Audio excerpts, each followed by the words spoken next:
ఇప్పుడు 'game changer' cinema ఇట్లా పాతాళంలో ఉందని, అదే విధంగా సంక్రాంతికి వస్తున్న సినిమా హైప్ లో ఉందని ఈ విధంగా చెప్పాడు. గేమ్ చేంజర్ సినిమా బాగుంది. ఉమ్, ఎందుకంటే అది మంచి కంటెంట్ ఉన్న మూవీ. ఉమ్, అది ప్రజలకి అర్థం చేసుకోలేదు అంతే. ఉమ్. అండ్ ఈ బ్యాడ్ రివ్యూస్ ఇచ్చి దాన్ని కొంచెం డౌన్ చేశారు అంతేగాని సినిమా సూపర్ గా ఉంది. గేమ్ చేంజర్ మూవీ అంటే కొంతమంది ఒక 45 మెంబర్స్ గ్రూప్ అయి కావాలని సినిమాని బ్యాడ్ చేశారు అవును. అనుకోవచ్చా?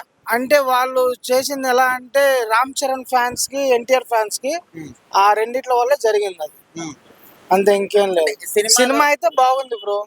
సినిమా చాలా బాగుంది. కంటెంట్ ఉన్న మూవీ అది. ఉమ్, ప్రజలకి అర్థం కాలేదు అంతే. ఉమ్. ఉమ్. అంటే ఆ సినిమా నుంచి మనం ఏం ఓన్ చేసుకోవచ్చు, ఏం అర్థం చేసుకోవచ్చు? ఏం అర్థం చేసుకోవచ్చు అంటే ఒక వ్యవసాయం గురించే కానీ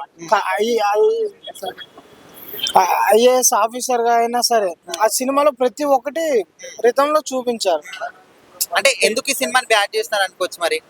యాంటీ ట్రోలర్స్ ఉంటారు కదా, వాళ్ళు వాళ్ళ వల్లే ఇది. అంటే ఇప్పుడు అల్లు అరవింద్ గారు మాట్లాడే మాటలు తప్పేం లేదంటారు. తప్పు అస్సలు లేదు.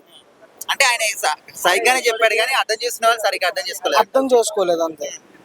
ఆయన ఒకటి చెప్తే వీళ్ళు వేరేలా మాట్లాడడం, దాన్ని బ్యాట్ చేయడం అలా చేసి ఆ సినిమాని కొంచెం డౌన్ చేశారు అంతే. అంటే కొంతమంది ఏమంటారు అంటే వాళ్ళ కొడుకుని హ్యాక్ చేసుకోవాలని, ఆ రామ్ చరణ్ తొక్కేయాలని ఇట్లా అంటున్నారు. అలా అనేసి ఏం ఉద్దేశాలు ఏమి ఉండవు వాళ్ళకి. నేనేం చెప్తున్నా అంటే టాలీవుడ్ ఇండస్ట్రీ, మన టాలీవుడ్ ఎక్కడికైనా ఏ రేంజ్ లో వెళ్తుందో అందరికీ తెలుసు. అంటే అన్ని సినిమాలు వెళ్ళాలని అందరం కోరుకుంటాం. అంతేగాని మా కొడుకు ఫేమస్ అవ్వాలని చెప్పి వేరే అతన్ని తొక్కేయడం అది పద్ధతి కాదు. అలా ఆయన అనలేదు కూడా. ఉమ్, ఇది పైన నుంచి వీళ్ళు ఉమ్, ఈ ట్రోలర్స్ వీళ్ళు వాళ్ళు తక్కువ చేస్తున్నారు అంతే. సో అట్లా నెగిటివిటీ స్ప్రెడ్ చేసే వాళ్ళ గురించి ఏం చెప్తారు మీరు? స్ప్రెడ్ చేయకూడదని చెప్తాను. అది మనకి టాలీవుడ్ అంటే మన సినీ ఇండస్ట్రీ అంటే మనకి మంచిది. టాలీవుడ్ మన పైకి ఎదుగుతుంది. ఎదిగేటప్పుడు మనలో మనమే తొక్కేసుకుంటే అది కరెక్ట్ కాదు కదా. మనమే డౌన్ అవుతాం అక్కడ.